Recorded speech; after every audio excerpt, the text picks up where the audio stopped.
Quisiera comenzar enviando un saludo también que les debo a los hermanos de Tenosique en particular. Es una iglesia, los que no conocen, es una pequeña iglesia en la cual pues son todos los hermanos nuevos y apenas han recibido lo básico del cristianismo, y había una preocupación en mi corazón: ¿qué será de ellos en estos días de pandemia? Y después de 2 meses y medio, Dios me concedió ir a visitarlos este fin de semana, y mi corazón se llenó de alegría al ver que los hermanos, a pesar de que no tienen un pastor, un líder, no hay un estudio profundo de la palabra ni de la doctrina, me dio tanto gusto ver a mis hermanos firmes en la fe, hambrientos de la palabra y sirviendo al Señor.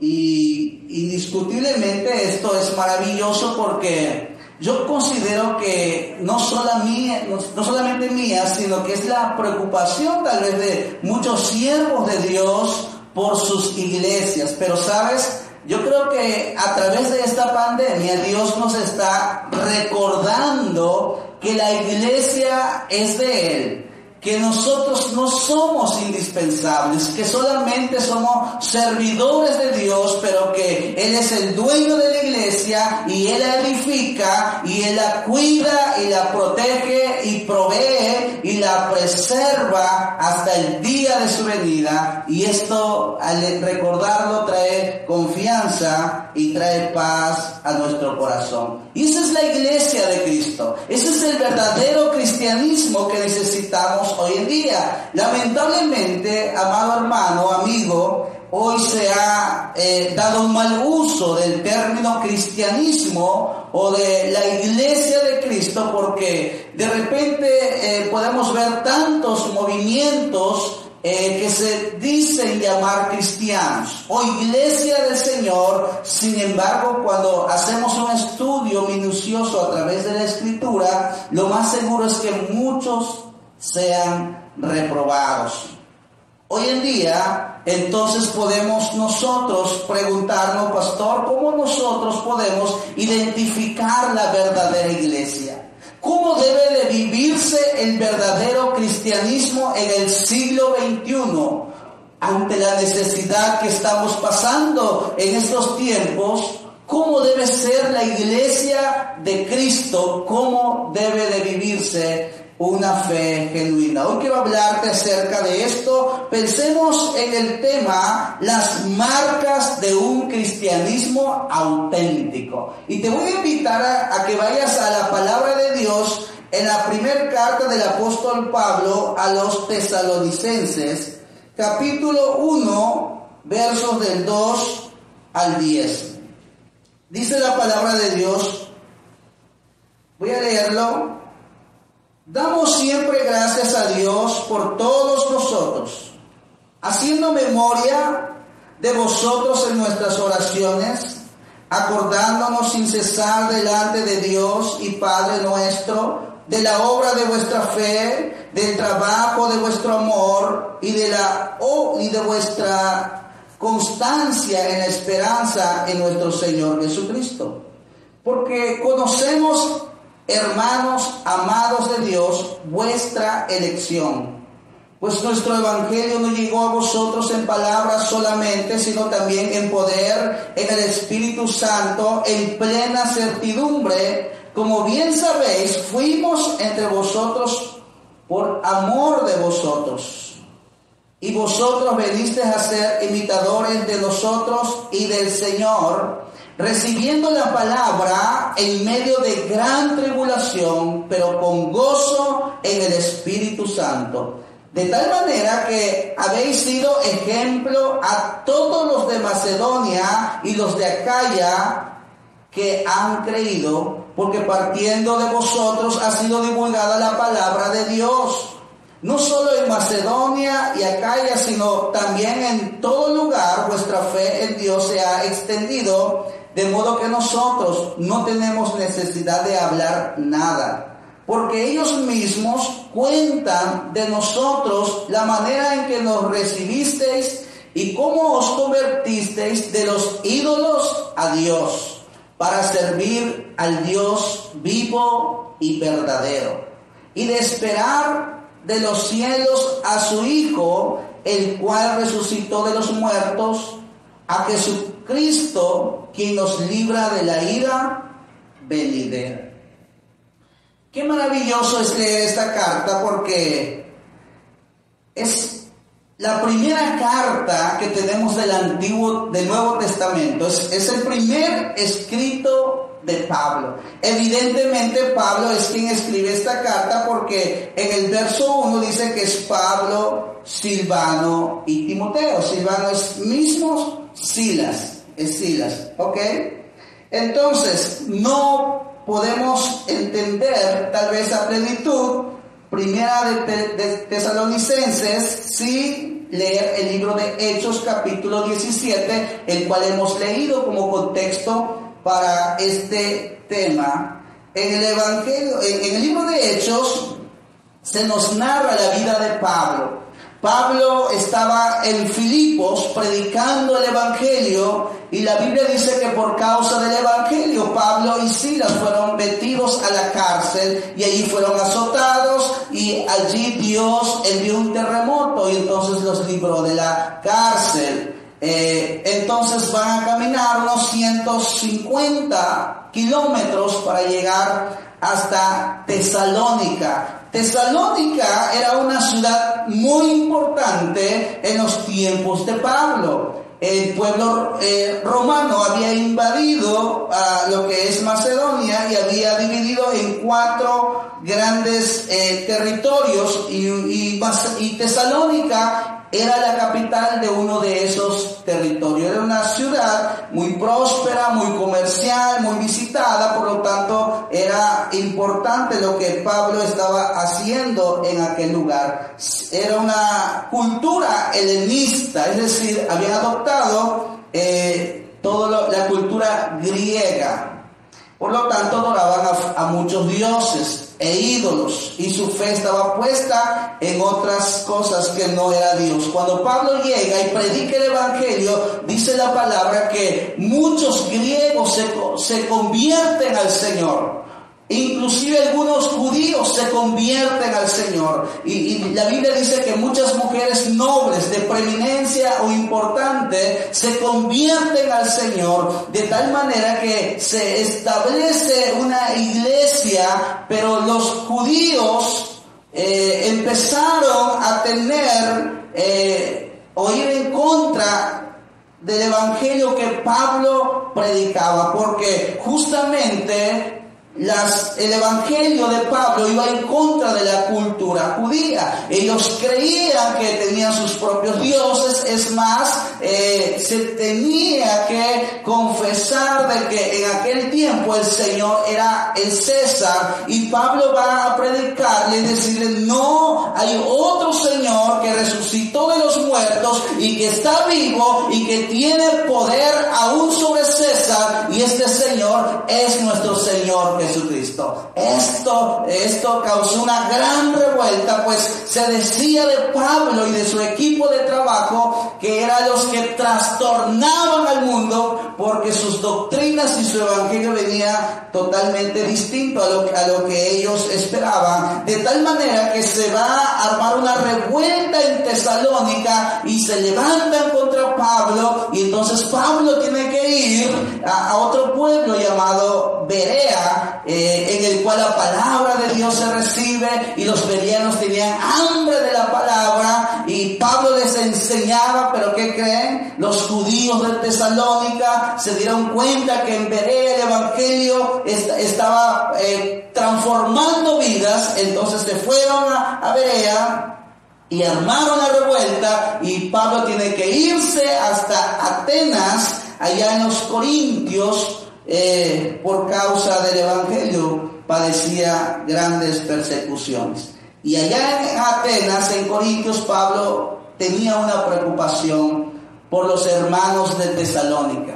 ¿Qué sería de aquellos hermanos que apenas tenían las bases del cristianismo, ¿Qué sería de aquellos hermanos que se habían quedado en medio de la tribulación y la persecución?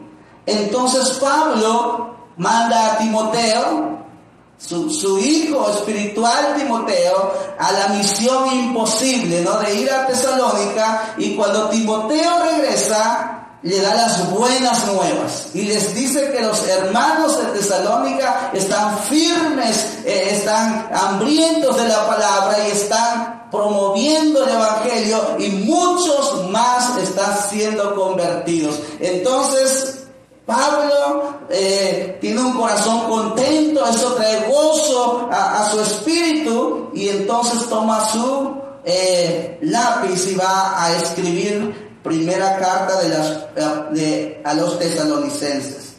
Esa es la razón por la que Pablo dice: te damos gracias, en el verso 2, damos gracias, siempre gracias a Dios por todos vosotros, haciendo de memoria vuestras oraciones. Pablo tenía un corazón agradecido por lo que había pasado y lo que estaba pasando en la iglesia de Tesalonicenses.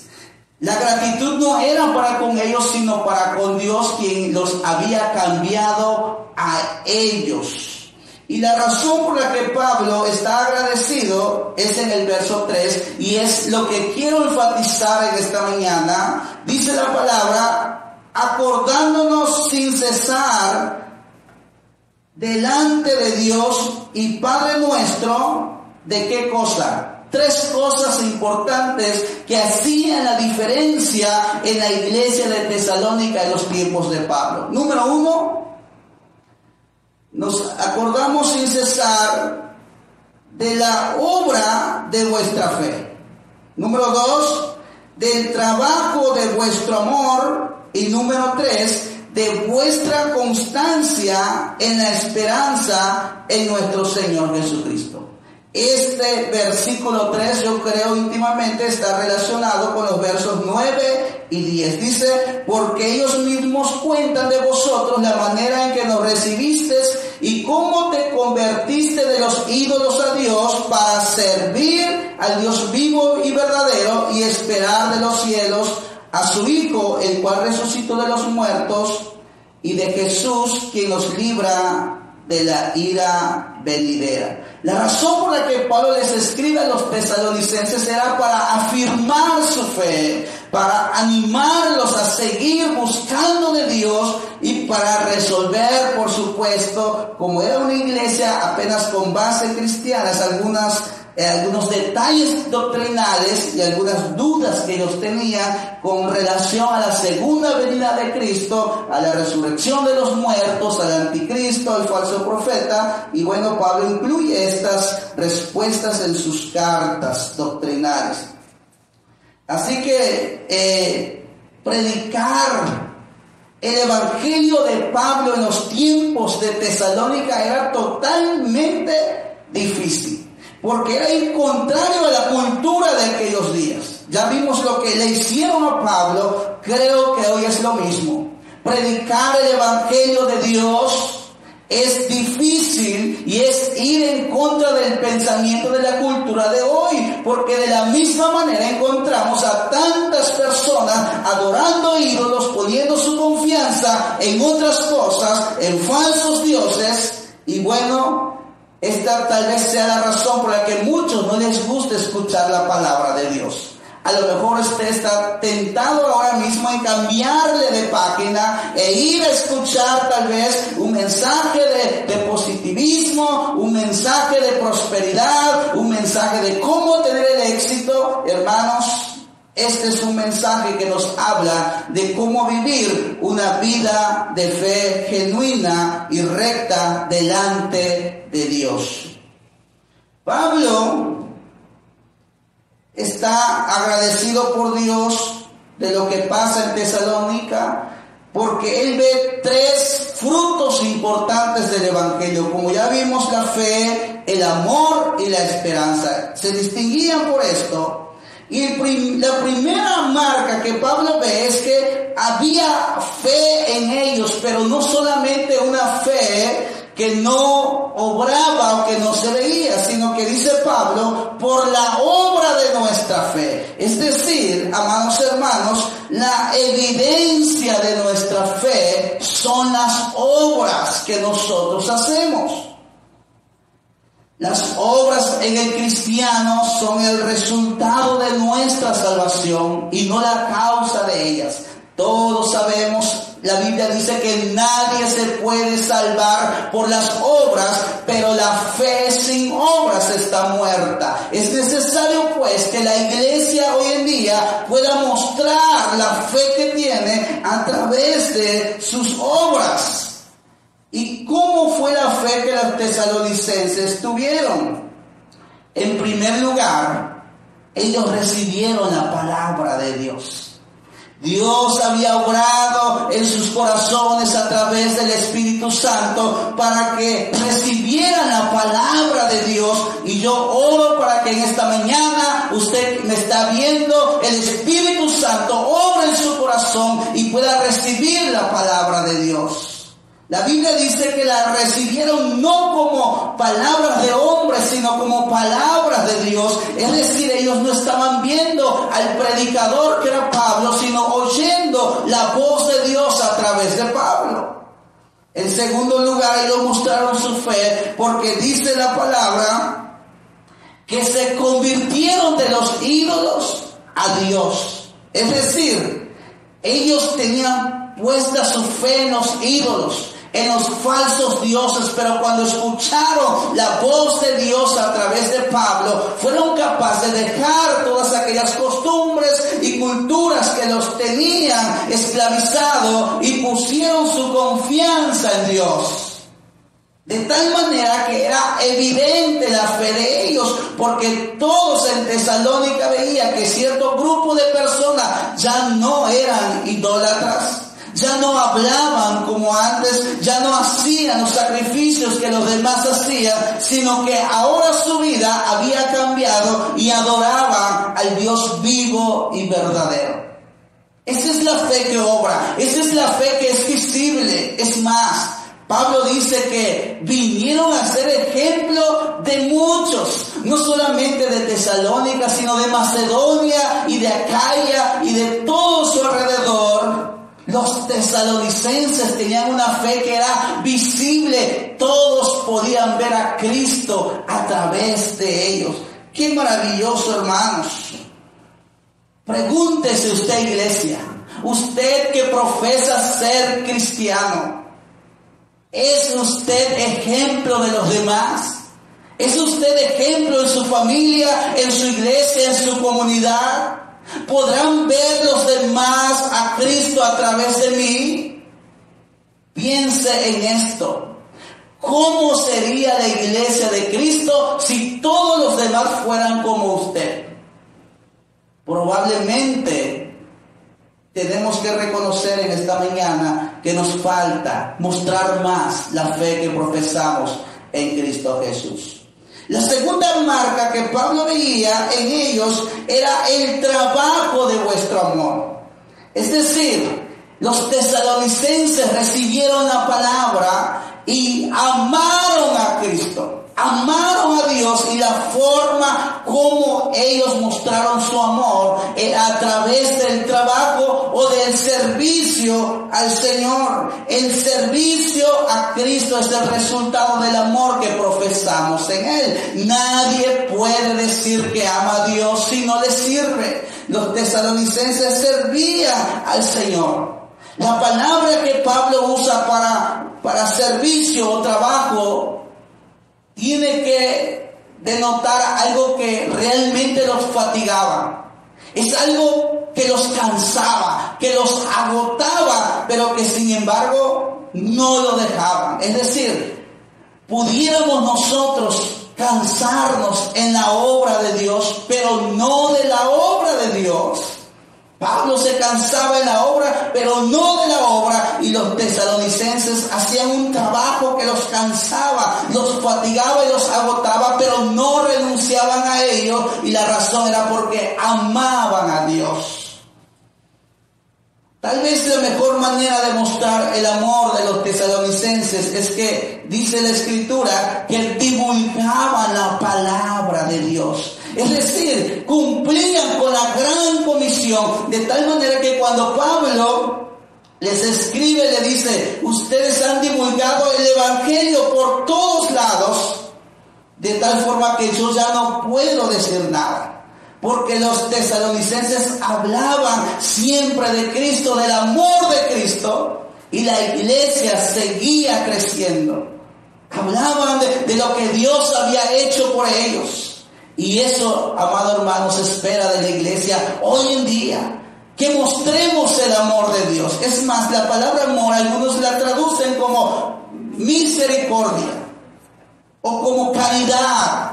Ellos tenían caridad para con sus hermanos. Pablo dice que llegaron a imitar a Cristo, a Pablo, pero también imitaban a las otras iglesias ya fundadas por Pablo. Y posiblemente una de las cosas que imitaban era el amor que profesaban por sus hermanos, pues repartían sus bienes entre ellos de tal manera que no había ningún necesitado. Y ese es el amor de Dios que nos mueve a hacer tales cosas.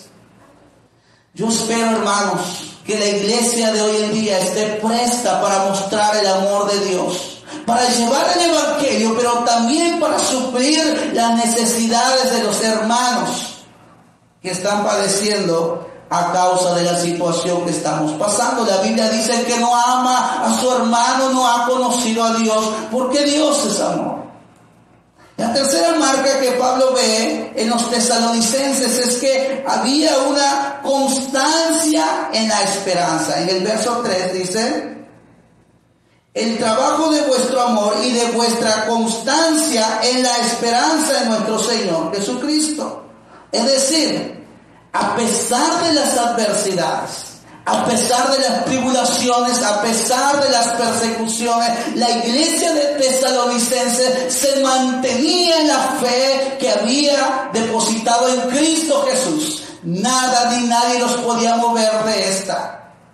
Y qué maravilloso es cuando una iglesia, hermano, se mantiene en esta fe, porque la esperanza en Cristo Jesús es la que nos hace mantenernos firmes en Él. Hoy más que nunca necesitamos, hermano, tener esa confianza, esa esperanza en Cristo para no ver las tormentas que están en nuestro alrededor. La esperanza de Cristo nos hace mantenernos firmes en la fe sin fluctuar. Es como el ancla que tenemos depositada en Cristo. Cuando el barco quiere consolidarse en un lugar, entonces tira su ancla hasta lo profundo de la mar, de tal manera que ya no se mueve. Los cristianos hemos tirado nuestra ancla hasta el trono de la gracia de Dios, de tal manera que es imposible que alguien nos pueda mover de la fe en Cristo Jesús. Esto es maravilloso. Los tesalonicenses habían quitado su esperanza en los ídolos, en los falsos dioses, en las cosas materiales, en todo en lo que ellos creían podía salvarles, y ahora habían puesto su esperanza solamente en Cristo. ¿Por qué en Cristo? Pablo dice que pusieron su esperanza en Cristo porque Cristo había resucitado. Es el Cristo vivo, pero más aún porque Cristo los libra de la ira venidera. Ningún Dios los podía librar de esto, solamente Cristo. Y los de Tesalónica entendieron esto y pusieron su esperanza en Jesús. Qué maravilloso, hermanos, porque cuando Pablo ve estas marcas en la iglesia de Tesalónica, ¿saben qué concluye Pablo? Dice: hermanos, porque conocemos, amados hermanos, vuestra elección de parte de Dios. No había duda. Ellos eran la iglesia de Cristo. Ellos eran elegidos por Dios. Su forma de vida, su estilo de vida daba evidencia de esto. Es importante, hermanos, entonces, hoy en día, el cristianismo no se puede esconder. Es inevitable ocultar la fe, el amor y la esperanza en nuestro Señor Jesucristo.